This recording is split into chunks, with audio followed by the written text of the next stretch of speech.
નમસ્કાર વિદ્યાર્થી મિત્રો, આપ સર્વે વિદ્યાર્થી મિત્રોનું એવરીવન ભરતી યુટ્યુબ ચેનલમાં સ્વાગત છે। વિદ્યાર્થી મિત્રો, આપણે જે ભરતીની લાંબા સમયથી રાહ જોઈ રહ્યા હતા તે ભરતી ફાઇનલી વર્ષ 2024માં ગુજરાત પોલીસની અંદર 12,472 જગ્યા પર ભરતી જાહેર થઈ ગઈ છે, જેનું ઓફિશિયલી નોટિફિકેશન LRDની વેબસાઇટ ઉપર મૂકી દેવામાં આવેલ છે।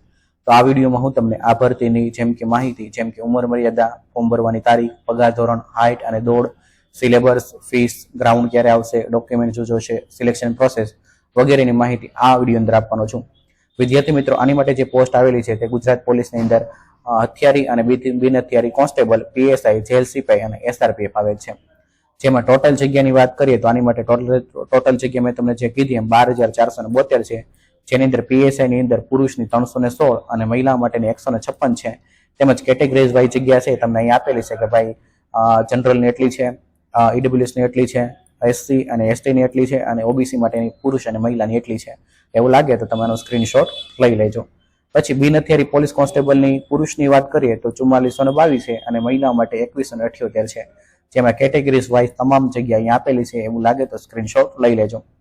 હથિયારી પોલીસ કોન્સ્ટેબલની પુરુષ ઉમેદવારની જગ્યા છે તે 2212 છે અને મહિલા માટે 1090 છે।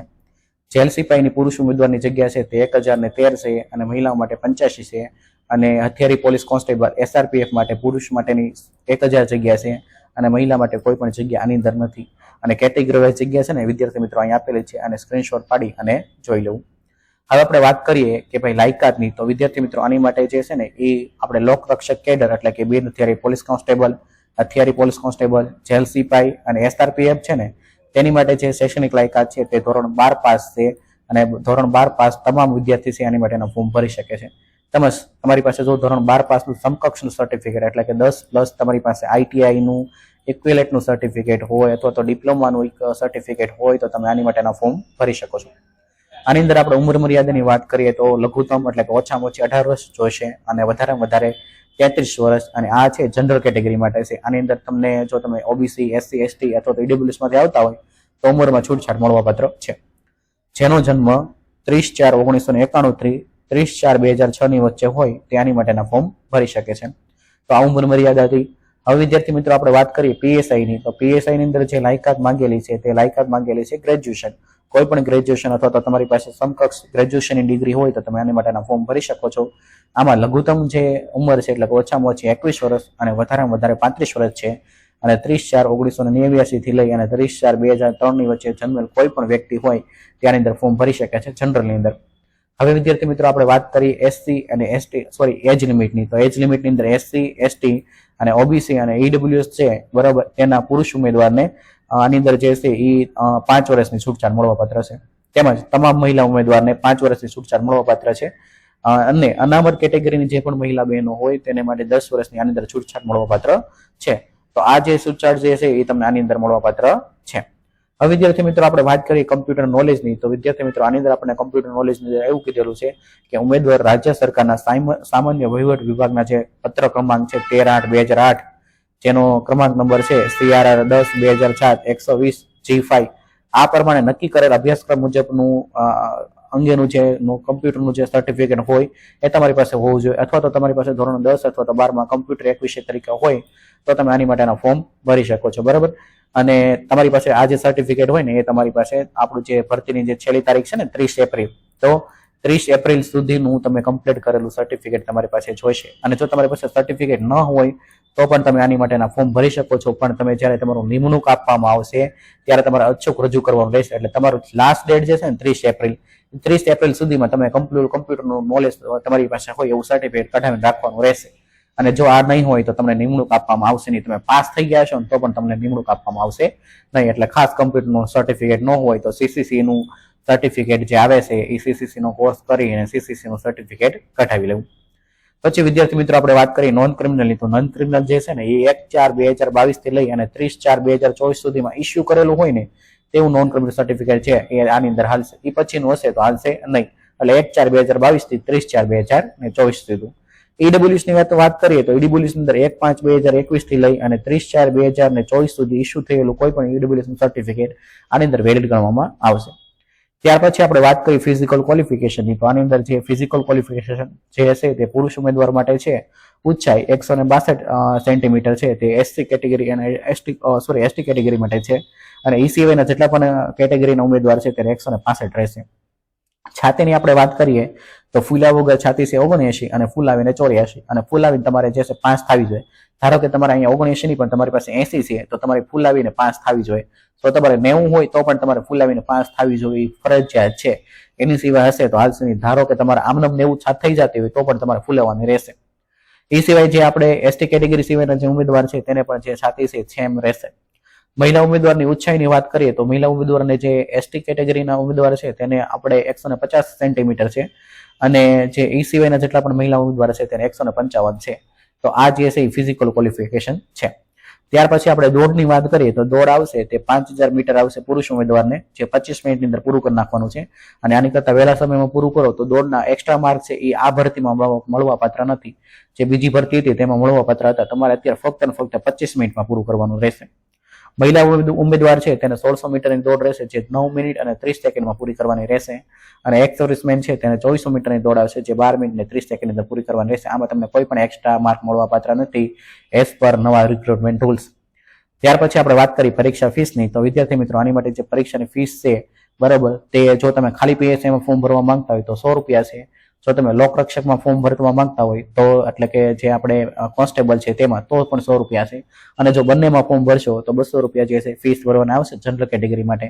એ સિવાય ઈડબ્લ્યુએસ, એસસી, એસટી, ઓબીસી તેને કોઈ પણ પ્રકારની ફીસ ભરવાની નથી, ફક્ત ને ફક્ત જનરલ કેટેગરીને ભરવાની રહેશે. અને ટ્રાન્ઝેક્શનના ચાર્જ તમને અહીં આપેલા છે કે જો તમે બીજા કોઈ જે પેમેન્ટ ગેટવે છે એનાથી તમે ટ્રાન્ઝેક્શન કરશો તો કેટલો ચાર્જ લાગશે. જો રૂપિયાથી કરશો તો કોઈ પણ પ્રકારનો ચાર્જ નહીં લાગે, અને યુપીઆઈ કરશો તો કોઈ પણ પ્રકારનો ચાર્જ નહીં લાગે. મારા માનવા પ્રમાણે યુપીઆઈ છે ને એ જ કરી દેવું, ગૂગલ પે, ફોન પે તો પેટીએમ, એટલે તમારે કોઈ પણ પ્રકારનો ચાર્જ લાગશે નહીં. પછી આપણે વાત કરી ફોર્મ ભરવાની તારીખની, તો વિદ્યાર્થી મિત્રો આની માટેના ફોર્મ ભરવાના શરૂ થઈ જશે 4/4/2024 ને બપોરના 15, બરાબર, 15 એટલે કેટલા કે 3 વાગ્યાથી, બરાબર, અને 30/4/2024 ના રાત્રેના 12 વાગ્યા સુધી જે છે તમે આની માટેના ફોર્મ ભરી શકશો. તો 4 તારીખથી શરૂ થશે અને 30 તારીખ આની માટેની જે છે એ ફોર્મ પૂરા થઈ જશે. તો મારી બધા મિત્રો છે, બધા મિત્રોને મારી વિનંતી છે કે તમે ફોર્મ જે છે એ વહેલી તકે ભરી લેજો, કેમ કે લાસ્ટમાં જે આની વેબસાઇટ છે એ હેંગ થઈ જાય તો તમે આનું ફોર્મ ભરી શકો નહીં. એક્ઝામ મોડની વાત કરીએ તો આની માટે જે એક્ઝામ મોડ છે, જે પોલીસ કોન્સ્ટેબલની આપણે વાત કરીએ તો એની અંદર પહેલા ફિઝિકલ ટેસ્ટ, એટલે કે પહેલા ગ્રાઉન્ડ આવશે અને પછી મેઇન એક્ઝામ આવશે, બરાબર. આ હતું આપણું પીએસઆઈ નું. અને પોલીસ કોન્સ્ટેબલમાં પણ સેમ જ છે, પહેલા ફિઝિકલ ટેસ્ટ અને પછી જે છે એમસીક્યુ ટેસ્ટ આવશે, એટલે પહેલા ગ્રાઉન્ડ અને પછી એક્ઝામ. હવે વિદ્યાર્થી મિત્રો આપણે વાત કરી એક્ઝામ સિલેબસની, તો આપણે જે લોકરક્ષક બોર્ડનો જે સિલેબસ છે તેની અંદર છે રીઝનિંગ અને ડેટા ઇન્ટરપ્શન એ 30 માર્કનું પૂછાશે, એપ્ટિટ્યુડ છે એ 30 માર્કનું પૂછાશે, અને ગુજરાતી લેંગ્વેજ છે તે 20 માર્કનું, એટલે ટોટલ 80 માર્કનું પૂછાશે.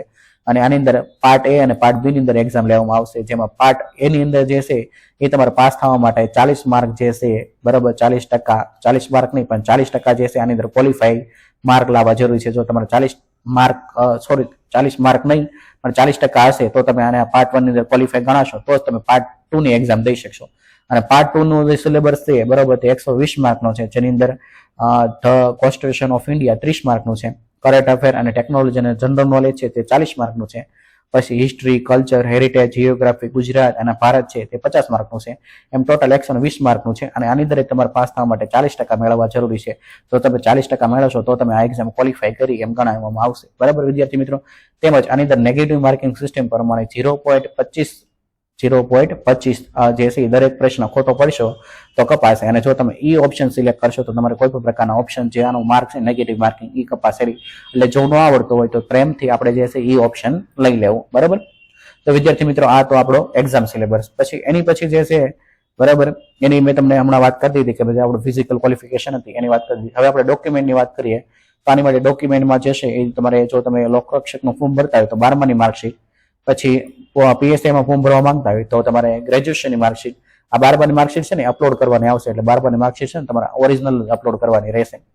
પછી તમારો આધાર કાર્ડ જોઈશે, પછી તમારો પાસપોર્ટ સાઇઝનો ફોટો હમણાંનો, બરાબર, બહુ જૂનો ફોટો હોય ને તે નહીં હાલે, એક તમારે સાઇન કરવાની રહેશે. જાતિનો દાખલો ઈડબ્લ્યુએસ, ઓબીસી, એસસી, એસટી માટે, અને નોન ક્રિમિનલ સર્ટિફિકેટ છે એ ફક્ત ઓબીસી માટે જોઈશે.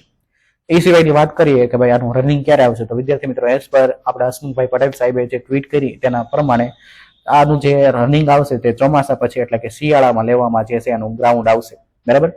એની પછી આપણે વાત કરીએ કે ભાઈ આપણે જે સિલેબસની, બરાબર. તો સિલેબસ મેં તમને જે છે ને અત્યારે અહીંયા જે સિલેબસ બતાવું છું ને તે આપણો પીએસઆઈ નો સિલેબસ છે. તમે એવું લાગે તો આનો સ્ક્રીનશોટ જે છે લઈ લેજો, અને એવું લાગશે તો આપણે ડિટેલમાં જે છે આનો એક આપણે વિડીયો બનાવી અને તમને આની વિશેની માહિતી આપી દઈશ. આઈ હોપ તમને જે છે બધી માહિતીનો ખ્યાલ આવી ગયો છે. જો તમને કંઈ પણ ડાઉટ હોય તો તમને જે છે ને અહીંયા હું મારો વોટ્સઅપ નંબર આપી દઉં છું. મને વોટ્સઅપ નંબર પર મને મેસેજ કરી દેવો. મારો વોટ્સઅપ નંબર છે 9313413113.